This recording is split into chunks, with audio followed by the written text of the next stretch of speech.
Hey, Dr. Anica here, and welcome to our new episode of What You Read.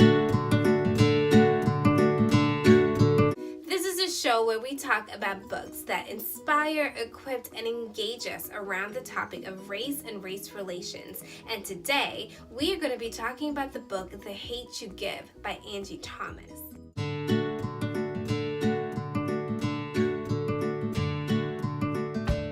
This is a New York Times best-selling book, and it follows the story of a 16-year-old Star who sees the fatal shooting of her best friend, a young black boy, at the hands of police.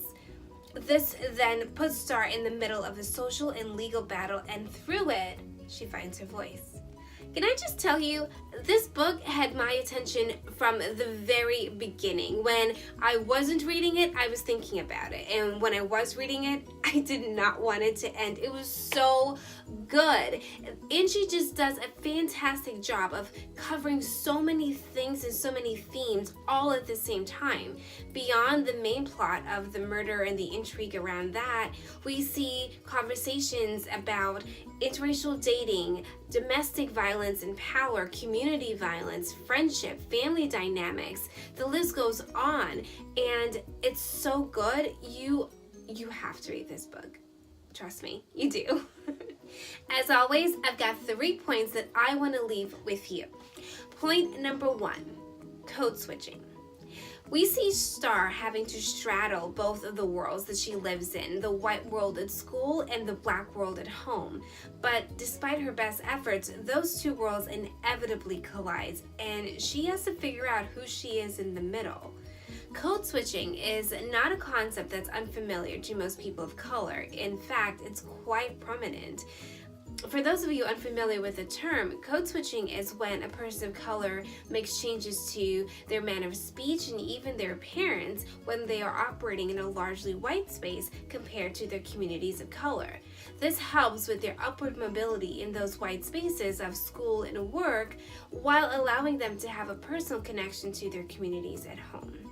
Star's code switching really highlights this internal pressure that so many people of color can feel to compartmentalize their lives, that their integrated whole selves feels neither welcomed nor accepted in either space, and in order to succeed and to thrive, they have to deny and display certain parts of themselves. Well, that kind of pressure can make it really difficult to feel settled in one's own skin, and frankly fuels an otherness that can be really impossible to shake. Point number 2, justice and responsibility. Picture this: a young black man is shot and killed, and a community demands justice. But their critics argue, you don't need justice, you need responsibility. Hold your members accountable to law and order. Who's right? You see, even that phrasing presents a false dichotomy, one that says no justice for the oppressed unless they first prove themselves blameless, while another says there is no need for internal examination or responsibility, only external justice is needed.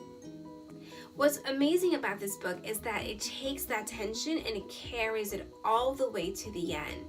It's that tension that gets explored and examined, and we come to see that it's neither one or the other, but both.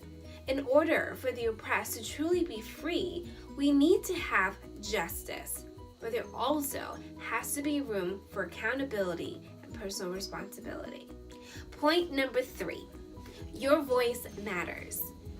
Watching Star's journey, we see her find her voice. She is able to speak up and to say her truth in her family, in her relationship, in her community, and it's powerful to watch.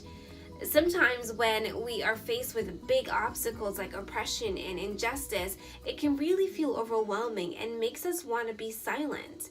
But watching Star rise, we are reminded that we each possess in our tongues the power to speak life and to speak death. That our words can really change the trajectory of our lives, the lives of others, our community, and eventually our world. That even when it's hard or scary, we owe it to ourselves and we owe it to those listening to speak.